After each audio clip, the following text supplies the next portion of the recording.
Hai teman-teman yang berbahagia, berjumpa kembali dengan saya Dr. Andri dari Rumah Sakit Omni Alam Sutra Tangerang.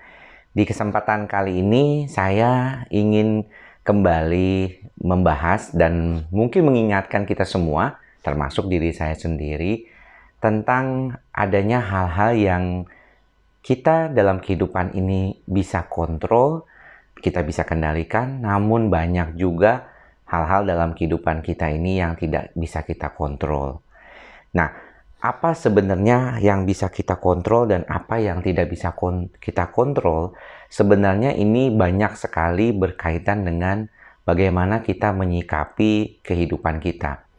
Karena kalau misalnya kita tidak bisa membedakan apa yang bisa kita kontrol dengan apa yang tidak bisa kita kontrol, maka hasilnya kita akan bisa mengalami stres. Karena kita ingin melakukan sesuatu yang tidak bisa kita harapkan terjadi. Kita mengharapkan hasil yang tidak mungkin kita dapatkan. Nah, ini yang akan membuat kekecewaan, kita menjadi stres, dan akhirnya bisa mengalami masalah-masalah kecemasan, bahkan depresi.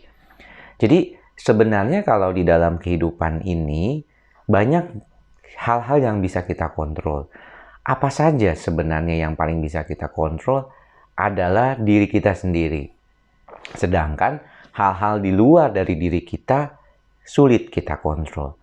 Itu pun di dalam diri kita hanya pikiran yang bisa kita kontrol.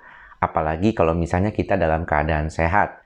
Tetapi kalau dalam keadaan sakit, misalnya mengalami cemas, depresi, kemudian juga ada psikotik, ya, ada gejala gangguan halusinasi, tentunya tidak mungkin juga bisa membantu diri kita mengatasi pikiran-pikiran tersebut. Nah, untuk itu maka sebelum itu sampai terjadi, kita harus belajar bagaimana mengelola pikiran dan perasaan kita sendiri. Jadi buat teman-teman tonton sampai habis ya. Mudah-mudahan bisa memahami inti dari apa yang saya sampaikan pada kesempatan kali ini.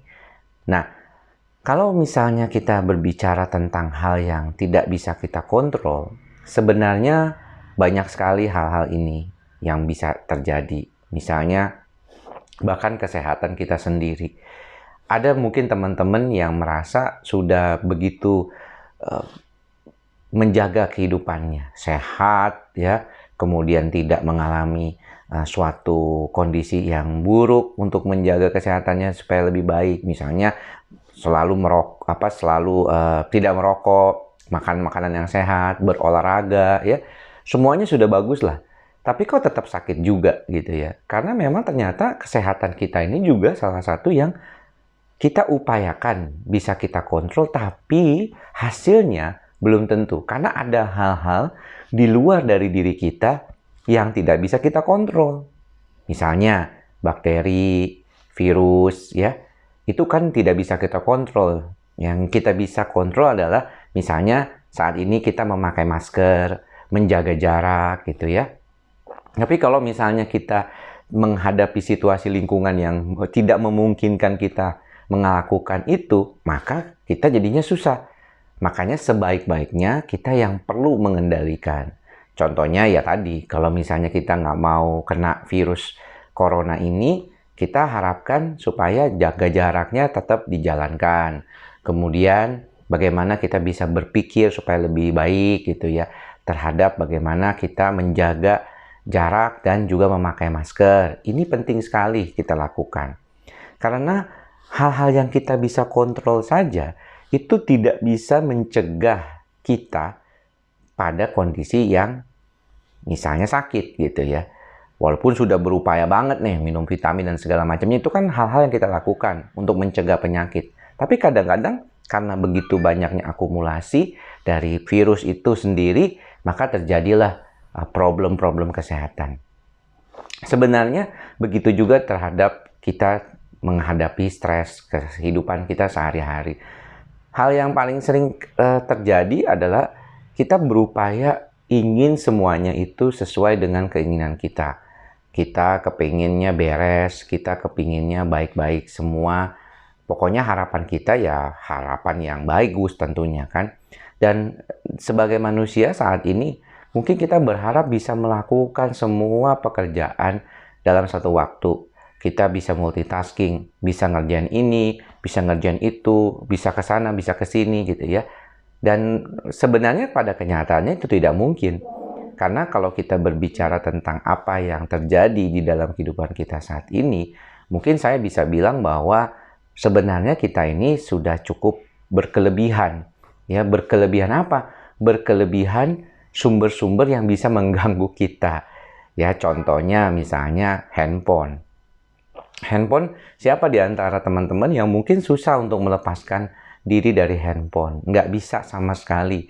Ya, kemarin saya bicara tentang bagaimana menyederhanakan kehidupan kita. Nah, ini juga salah satu sumbernya yang bisa membuat kita tuh terus berpikir. Dengan handphone kita berharap segala semua pekerjaan bisa baik semuanya. Dan saya juga berpikir awalnya demikian. Tapi ternyata tidak juga ya. Malah kadang-kadang kalau kita nggak aware, kita ngambil semua pekerjaan dan akhirnya malah membuat kita kesulitan sendiri.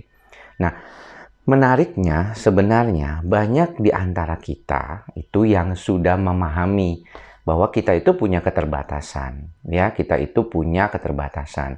Namun saat ini karena tekanan lingkungan, tekanan kelompok ya, sosial itu cukup kuat, maka kita berharap kita bisa menjadi orang yang lebih unggul, yang lebih baik daripada yang lainnya. Contohnya anak muda, dilihat di dalam Instagram aja postingannya luar biasa. Wah, bisa membanggakan ini, membanggakan itu, punya ini, punya itu ya. Yang tidak punya mungkin akan merasa tertekan dan berharap dia juga bisa mendapatkan apa yang orang lain itu dapatkan. Di dalam pekerjaan juga demikian. Ya, kita mungkin berharap ada situasi yang bisa membantu kita menjadi jauh lebih baik lagi. Ada istilah hustle work makanya.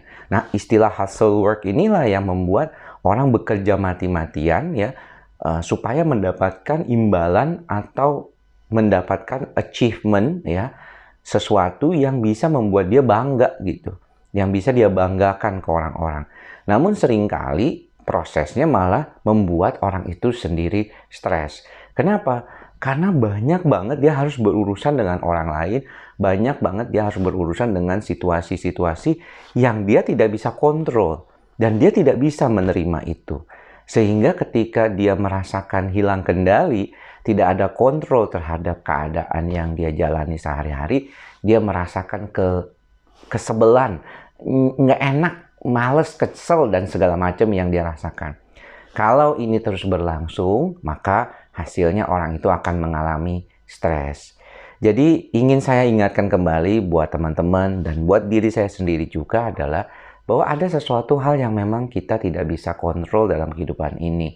Banyak hal-hal yang bisa kita kontrol, tapi terutama hal-hal itu lebih berdasar pada diri kita sendiri, berasal pada diri kita sendiri, terutama pikiran kita.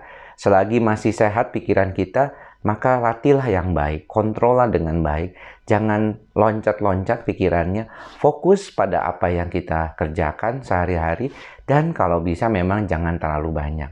Sederhanakanlah hidup kita, semoga apa yang bisa kita lakukan semuanya dalam kontrol kita. Kalau memang tidak bisa, maka terimalah apa adanya itu sebagai sesuatu yang wajar di dalam kehidupan kita. Semoga apa yang saya sampaikan ini bermanfaat dan mudah-mudahan teman-teman semua sehat semua. Selamat berakhir pekan ya, saya besok masih tetap praktek. Tapi buat teman-teman yang sudah berakhir pekan, silakan berakhir pekan dan nikmati kebersamaan dengan keluarga atau mungkin pengen me time sendiri. Sampai bertemu lagi di lain kesempatan. Salam sehat jiwa. Bye-bye.